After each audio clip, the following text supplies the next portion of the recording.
অনেকে আবার বলে যে আপনার সময় 8 মিনিট বা 10 মিনিট, তাইলে খুশি হইতাম একদিক দিয়ে। কারণ জীবনে যত জায়গায় মাহফিলে গেলাম কেউ কোনোদিন আমাকে বলে না যে একটু অল্প করে বললেন, সবার একই দাবি একটু বাড়াইয়া দিয়ে।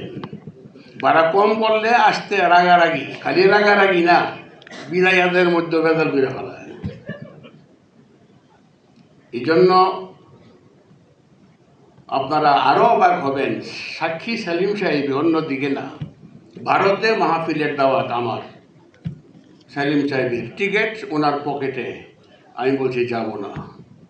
তখন অবস্থাটা আমাদের অনুকূলে ছিল না, আমাদের প্রতিকূলে ছিল অবস্থা।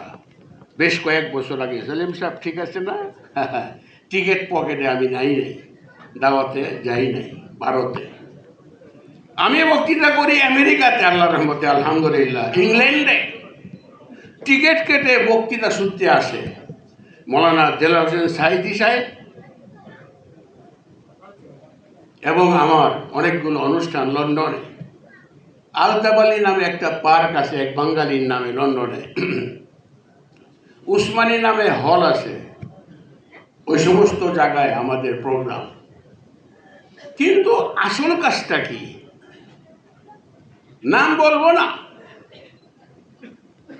কারি সেলিম সাহেবের যে কাজ, আজ এসো কোরআন শিখি, ছোট্ট আয়াত, ওয়ালা তালবিসুল হাক্কা বিল বাতিল ওয়া তাকতুবুল হাক্কা ওয়া আনতুম তা'লামুন। অর্থটা কত সুন্দর, মনে রাখবেন সবাই। এই আয়াতটুকুনের অর্থ হচ্ছে সত্যকে মিথ্যার সাথে মিশ্রিত করো না, আর জেনে শুনে সত্যকে লুকাবার চেষ্টা করো না। তাহলে আমি একটা সত্য প্রকাশ করি। আসার পথে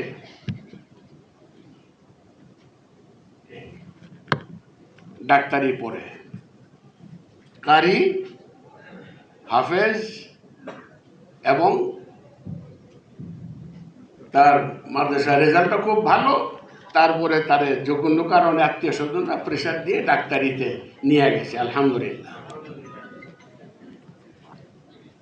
টেলিফোন, হ্যালো বাবা এসো কোরআন শিখি, বই নিয়ে এসো কয়েকটা।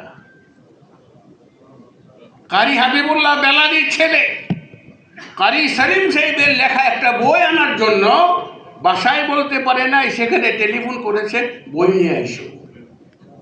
তার মানে সে কোন পর্যন্ত পৌঁছে গেছে। আপনারা খুশি হবেন, অনেক মসজিদের ইমামদের থেকে কারি সেলিম সাহেবের এসো কোরআন শিখার ছাত্ররা বেশি সহিহ তেলাওয়াত করে। এটা সার্টিফিকেট আমি দিলাম।